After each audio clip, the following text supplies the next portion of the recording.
What's up guys, welcome back to the channel. In today's video we're going to be unboxing the Fujimi Japan Infinity Q45. So let's go to box, open up, see what comes inside, and take more detail later on.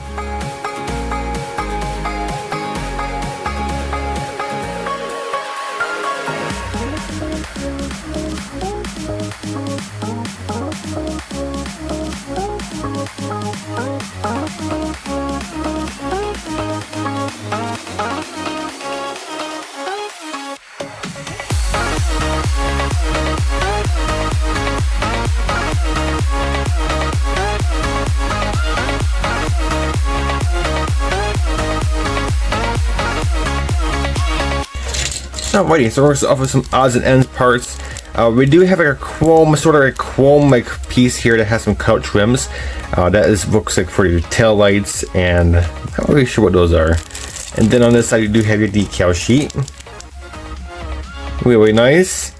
They're a bit yellow because it's an older kit, but not too big a deal. We put these on the windowsill and let the sun soak those up and make those look good again. We do have some poly caps to make your wheels go on much easier. You have a little axle for your back axle, I'm assuming. Wheels and tires. Wheels are mounted on there, but they look really good. The tires are flexible. They are actual rubber tires, and they do have name branded on there and stuff. Really nice. The wheels are like aluminum sort of finish on them. It look really nice, super accurate. And of course, you do have your female fitment for your typical wheels from Fujimi. But really nice wheels, a nice black wash will bring those right out, and they are open behind. Super nice detail, really nice. Clear parts. So we do have your tail light assembly back here. Paint the clear red, and up here is supposed to be black, I believe. You do have your headlights and your marker lights for your turn signals and stuff, and your main windshield. Now the hazing is nice, so you're gonna have to mask that off and paint that black, but really nice, and yeah, very clean and really clear. Alrighty, so we have a couple trees here. This is your light gray. There is a dark gray and a light gray. This is your light gray tree, and you're gonna have some of your exhausts, some of your mufflers and stuff on here. We have your mirror, shifter, steering column, steering wheel, which is really nicely detailed. You do have your rear mirror, shifter boot area. That's gonna be for your left and right hand drive, because you do again indeed have a left and right hand drive dashboard. Really nice. Most likely I'll be using this one right here, because this is typical America right here. And you do have a lip back here, right? I'm not really sure what that is. Could be part of body. And then there is your right hand drive dashboard, just a complete opposite mirror. And then you do have your seats. Now what those pivots are is for these guys right there, for your armrests. So whichever one you use, either left or right hand drive, you're going to have to choose the correct one, because that is for your basically armrest. That's basically where your center console is. So really nice. And this is your passenger seat right here. Look at the cushions in there, super detailed. This is a luxury car back in the day. This is a 1990s sedan, and just as luxury back in the day. And then this is gonna be your windshield wipers as well. Really nice. And no back seats, but not too big a deal, because you always fill those in. Last light tree is gonna be mainly your interior bucket with your back seats molded in. And then, like I said, you do have your center console part molded separate. Your door panels are very shallow, but not too big a deal.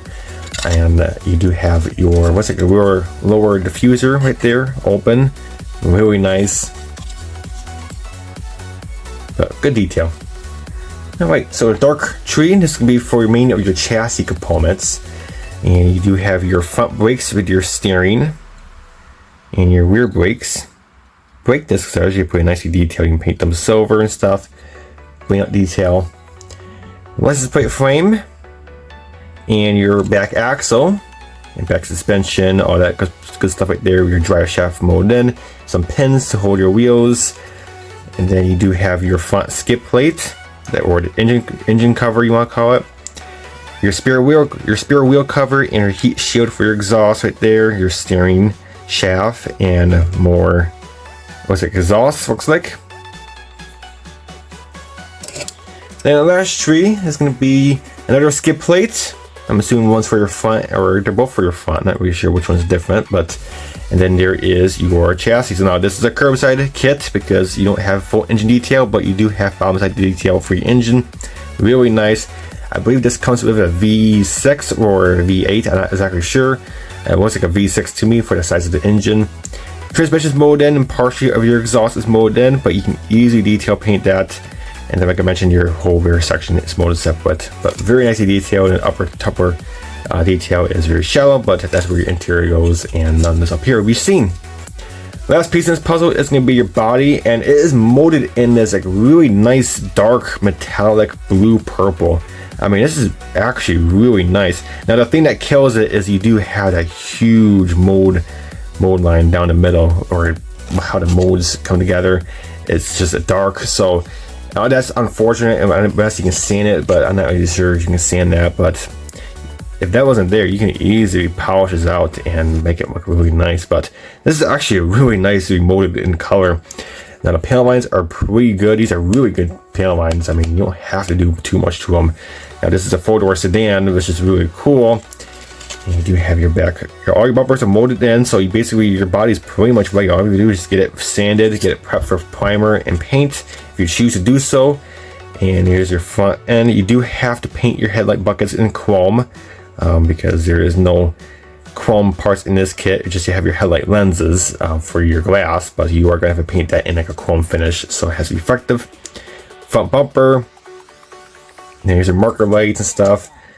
Not many mold lines. There's a mold line right there on the core panel, as you can see clearly. It goes up to your B pillar, or C pillar, my bad. Then it goes all the way to front and down to your A pillar and onto your fender. So yes, there is some mold lines, but not too big a deal. And that's pretty much about it. Only clamp you have to do to the body. And yeah, so really cool. And there's a sunroof. You can put a sunroof there. You can cut that out if you want to, or you can keep it like that. I might keep mine like that. It looks pretty cool. But you can choose to cut yours out if you want to. But really nicely molded body, very thick. I mean, this is pretty thick plastic right here. And the color is just fantastic. But I might paint mine, but if you choose not to, I mean, you can really make this look beautiful and shine that right out. But after taking a very good look at this kit, guys, this is a really nice kit. I believe there's still quite a few of them out there. I know Automotive has one, or a couple of them. You can easily pick this up for under 30 bucks. I paid 10 bucks for mine at a swap meet. This is a really nice kit. It's a nice, simple kit. You can easily get this done in 48 hours or even 24 hours. This will be a nice, easy, simple kit to do. And it's going to be a fun, quick one. So, really nice kit from Fujimi. And of course, it's Fujimi level. It's gonna go together like a Tamaya kit because they're Japanese kits. They're just super high quality and really nicely detailed. And again, you do have two options of dashboards, left and right hand drive, which is fantastic. And overall, it's a really cool car. This is a late 90s sedan, and this particular one is basically like a really luxury version. You do have your badging with all kinds of crystal into it and stuff. So this is a luxury car back in the day, which is really, really cool. But alright guys, that's it for this Unbox Monday. Hope you enjoyed it, and let me know what you think down below. And until next video, we'll catch you next time.